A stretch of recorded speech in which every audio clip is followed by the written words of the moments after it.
I think ICTs are really what's going to reform the postal sector. As we've seen in the last session we had, the mail volumes are declining all over the world, or maybe staying constant. And so really using ICTs as a means to continue to do the work of the postal agency is very important.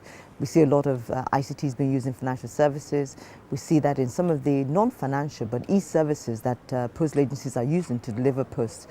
We just heard the launch of .post, which is a phenomenal achievement in terms of the transformation of the postal sector. So I think all of these things are going to end up, we will end up with a postal sector that's very different from what it was, 10, even 5 years ago, because ICTs have become such an important part of connecting people beyond just letters and parcels and post. The post is viewed as I said in my opening remarks, people say, oh, does NIPOST still exist? But it very much exists. But I think what we're doing right now is actually what is happening all over the world, which is a transformation of NIPOST. First thing we've done is take away the regulation from the operations of NIPOST. We are leveraging technologies much more than we ever have. And so therefore we're actually connecting our post offices. We're in the very early stages of beginning to deliver e-services over our postal network. But quite importantly, we don't have developed a postal network as in developed economies. Out of 774 local governments, we cover just 3/4 of those. So we still need actually, interestingly enough, we still need more physical post offices by which we can deliver some of these e-services and some of these postal services through. Business in Nigeria is, if I can use the word, booming. We're growing at between 6 and 7% GDP. When you compare that to other developed economies, that is really quite substantial. And I think that the postal agency, the postal sector needs to key in to that growth. We're seeing a lot of growth in e-commerce, 25% year on year.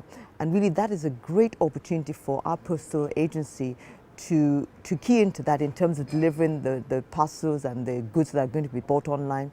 We've seen tremendous increase in connectivity of people, and even within the Ministry of Communication Technology, we're trying to accelerate that increase. And all of that means that there's a big opportunity for NIPOST to really key into many of those things that are going up and use that as a basis for the transformation of the reform that we're looking to see in the postal sector.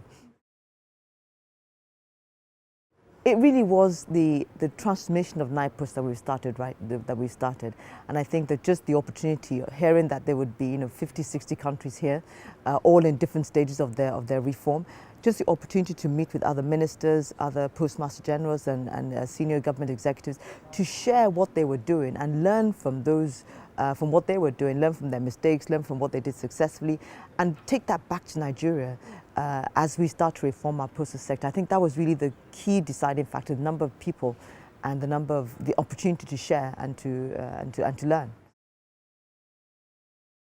I had a pen pal, I used to get money orders, and I went to school in the UK very early, so I used to receive all these blue airmail envelopes. So I have a very close affinity and a love for the postal sector. But 30 years on, I'm moving into a position where I'm superintendent of the postal agency. I must admit that I thought, what are they doing? Nobody posts letters anymore.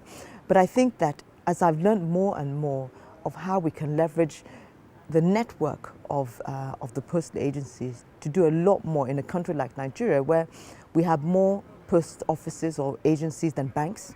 A lot of our population, about 50%, 60% of that population lives in rural areas. They are more familiar with the post office than with the bank. All of those things just takes that personal relationship even further to say that, look, NIPOST for me is probably one of my more important agencies, because I see that is reforming NIPOST, getting it to do all the things I've talked about, is a key to our economic and social development. So very close relationship with NIPOST, and I'm just all over them. Okay, very good. Well, thank you again. Thanks. It's really been a pleasure. Thank you. Enjoy the rest of the conference. Thank you very much. Thanks.